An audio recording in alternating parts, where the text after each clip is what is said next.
Olá, tudo bem? Seja bem-vindo ao canal Meu Momento com Deus. Nessa ocasião nós teremos o nosso estudo guiado, o nosso estudo sobre o livro de Salmos. Tem sido maravilhoso ter esse momento junto a você de estudo, de recapitulação, de aprendizado e, claro, de busca pela presença de Deus.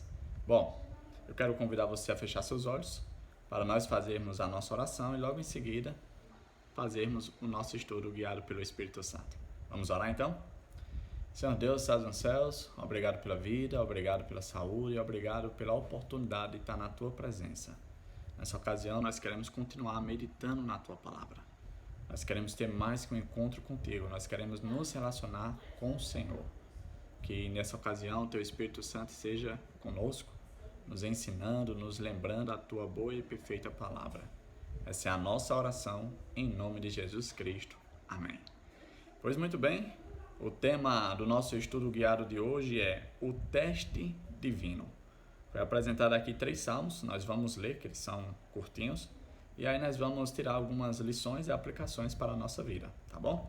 O primeiro salmo é o Salmo 81, vai ser o versículo 7 e 8, que diz assim: Clamaste na angústia e te livrei, do recôndito do trovão eu te respondi, e te experimentei junto às águas de Meribá. Ouve, povo meu, quero exortar-te, ó Israel, se me escutasses.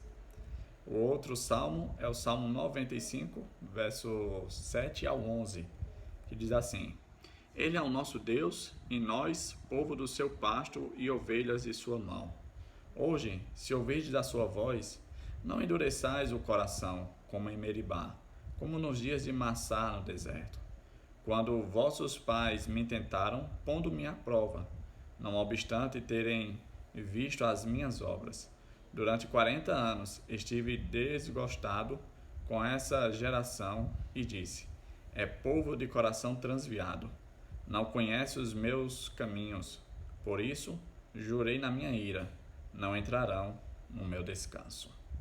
O outro salmo, e o último é o Salmo 105, versículo 17 ao 22, que diz assim: Adiante deles enviou um homem, José, vendido como escravo, cujos pés apertaram com grilhões, e a quem puseram em ferros, até cumprir-se a profecia a respeito dele, e tê-lo provado a palavra do Senhor.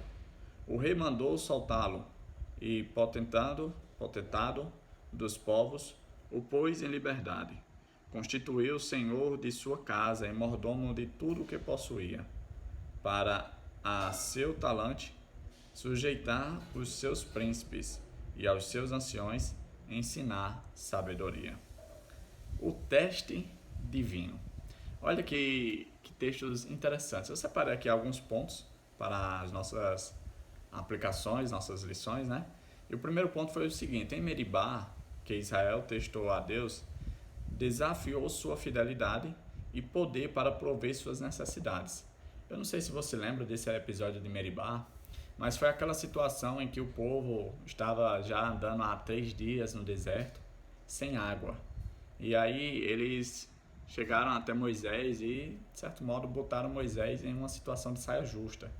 Falaram: olha, Moisés, tu tirou a gente lá do Egito, a gente tem um Nilo lá para matar a nossa sede e tudo, e tu trouxe a gente para o deserto para morrer de sede, é isso mesmo, né? E ali eles acharam uma fonte de água, eles não consultaram a Deus, não sabiam se era para tomar, beber aquela água, se podia, se iria lhe fazer bem, se era do agrado de Deus que eles fizessem aquilo. Eles foram lá e beberam a água, e a água era amarga, né? Foi aquele episódio das águas amargas de Mara, né?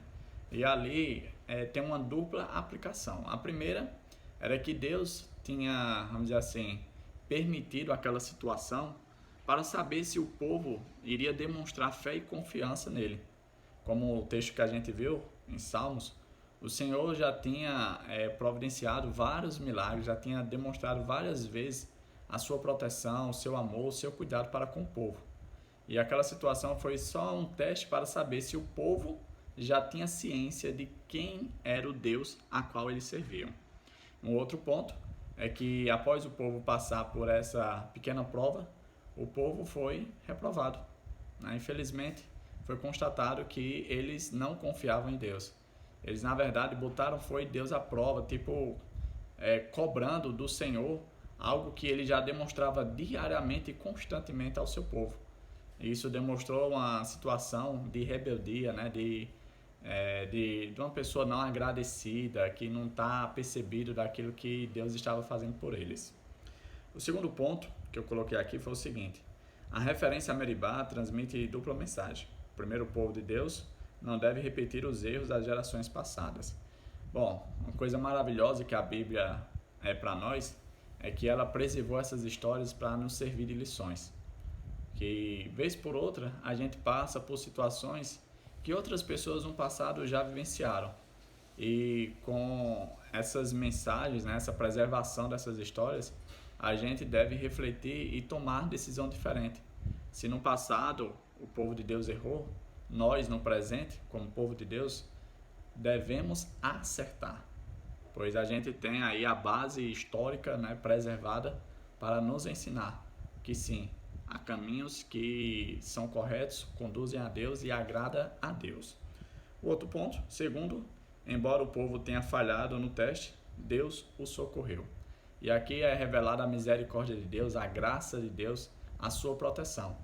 O povo agiu de maneira que não agradou a Deus, mas nem por isso o nosso Deus Todo-Poderoso deixou o povo, vamos dizer assim, à mercê de sua própria sorte. Foi lá, com toda a paciência do mundo, providenciou, matou a sede deles e resolveu o problema, mesmo o povo reagindo de maneira que não agradasse a Deus. E aqui está uma das características que eu acho mais bonita no nosso Deus, porque ele não apenas fala de amor, mas ele revela o seu amor e tem ações de amor para com suas criaturas. Outro ponto que eu selecionei aqui fala o seguinte: o Salmo 105, que foi um dos salmos que a gente meditou e leu, mostra que as provações foram um meio divino de testar a confiança de José na sua palavra sobre o seu futuro. Antes de José ser levado preso para o Egito, de ser vendido ali por seus irmãos, Deus já tinha apresentado a ele quais eram os planos que Deus tinha para a sua vida, por meio de sonhos. Em um determinado episódio, ele até compartilhou esses sonhos com a sua família, e a família não viu com bons olhos, né? Até o criticou, seu pai chamou a atenção dele, e houve tudo aquilo. E aí, José, ele cria 100% que aquilo era uma mensagem enviada de Deus que iria acontecer na sua vida. Mas antes dele tomar posse dessa promessa, ele precisava antes amadurecer, né? Ser, vamos dizer assim, aparado, para que estivesse apto para viver a verdadeira promessa de Deus. E assim, vamos dizer assim, ter a melhor experiência da sua vida, para também não meter as mãos pelos pés. Um outro ponto: o objetivo da disciplina divina é fortalecer seus filhos e prepará-los para o cumprimento da promessa, como mostrado no exemplo de José. Todo aquele sofrimento que o povo de Israel passou no Egito, esse sofrimento que José experienciou ali, sendo preso, agindo como escravo, vamos dizer assim, visto como um criminoso, tudo isso era para preparar cada um deles para algo muito melhor e superior no futuro. Como a gente viu num dos textos, o povo passou por aquela situação e ninguém daquela geração pôde entrar no descanso de Deus. E o descanso de Deus, dentro do contexto, representava a terra prometida. E no caso de José, seria ser o governador. Para nós, nos dias de hoje, é receber a vida eterna. Se hoje você está passando por alguma provação, por alguma dificuldade na vida, veja apenas como uma fase temporária, passageira, que você está passando, para ser preparado para algo muito melhor e superior adiante de nós. Outro ponto, no entanto, a rejeição da instrução divina resulta em crescente teimosia e endurecimento do coração.